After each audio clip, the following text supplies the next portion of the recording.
merci beaucoup. Monsieur Kone, vraiment, c'est ça. Moi, souvent, je me dis, non, boulot là, c'est pas facile. Faire rire les gens là. Quand vous voyez quelqu'un avec une bouteille de gaz comme ça, j'ai demandé votre permission. Vous voulez que je fasse ma chronique comment? Est-ce que de faire rire les gens d'habitude ou bien... Vous voulez... Comment je dois faire ma chronique aujourd'hui? Docteur, fais ton travail. De faire mon travail. Applaudissez pour ce monsieur. Ça veut dire que... Ouais, quand j'ai vu... J'ai eu peur. Les gens étaient là, bouteille de gaz, on va faire comment? Mon cher, lui-même me demande de faire mon travail. Donc, je fais mon travail. Ouais, donc c'est pour vous dire que vous avez la joie de vivre déjà. Vous êtes comme tout être humain, tout ce public qui est là. Vous voulez...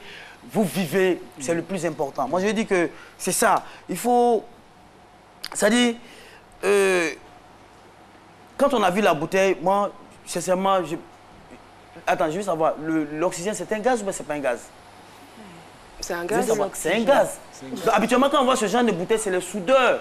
Nous, on a l'habitude de voir ça. Les soudeurs, tout bien, le gaz pour la cuisine, tout ça. Mais vous avez ça, c'est l'oxygène qui est dedans. Et moi, votre vie ne tient qu'à cette bouteille d'oxygène. Ça me fait mal. Qu'on arrête de se taper la... On ne sait jamais. Vous, quelques années avant que vous n'ayez cette bouteille, vous ne dépendez de cette bouteille, quelques années avant, si on vous disait qu'un jour vous allez vous retrouver dans cette situation, vous allez dire, monsieur, vous êtes un menteur. Mais aujourd'hui, vous êtes dans cette situation. Et vous prenez la chose comme ça, de façon positive, vous êtes là. Mais c'est ça. Ça veut dire qu'il faut qu'on arrête de se taper la poitrine. Tu me connais où? Tu sais qu'il y a des gens aujourd'hui qui leur vie ne dépendent que des casiers de bière. Il y a des gens qui ne boivent pas l'alcool. Lui-même, il ne peut pas. Il peut pas vivre. Il peut pas vivre. Mais vous, aujourd'hui, vous avez ça. Moi, je dis, ça va aller. Ça va aller. C'est difficile pour moi parce que moi, je n'ai jamais vu ça, sincèrement. Je n'ai jamais vu. Depuis on est là. Et docteur Philo, pour vous, qu'est-ce qui est vital?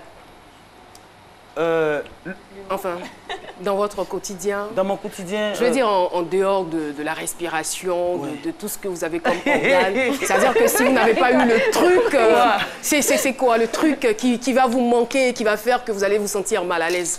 C'est la nourriture, vas-y.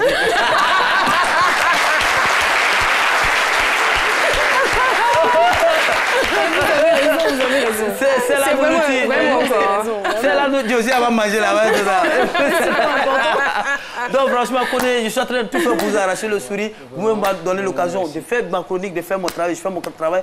Mais je veux dire que, puisque c'est une bouteille de gaz qui est là, je veux dire que le gaz, même déjà, la signification montre que ça ne va pas rester avec vous. Ce n'est pas définitif. Puisque le gaz, c'est une génératrice approximative et zélée. Donc, génératrice, ça vous génère aujourd'hui de l'oxygène. Donc ça est là, ça vous sert. Approximatif, ça veut dire que ça va finir d'un moment. Et zélé, faire le gros d'un jour, ça va quitter. Et vous serez à l'aise dans la vie et vous allez vivre, vous allez respirer bien naturel comme vous. Merci beaucoup. Je vous soutiens franchement. Merci infiniment, docteur Philo. Alors Jessica, vous pouvez rester combien de temps sans respirer? Franchement, avez-vous déjà essayé? On peut tester. Et lorsque vous allez nager, vous restez sous l'eau combien de temps à peu près? Je ne reste pas sous l'eau.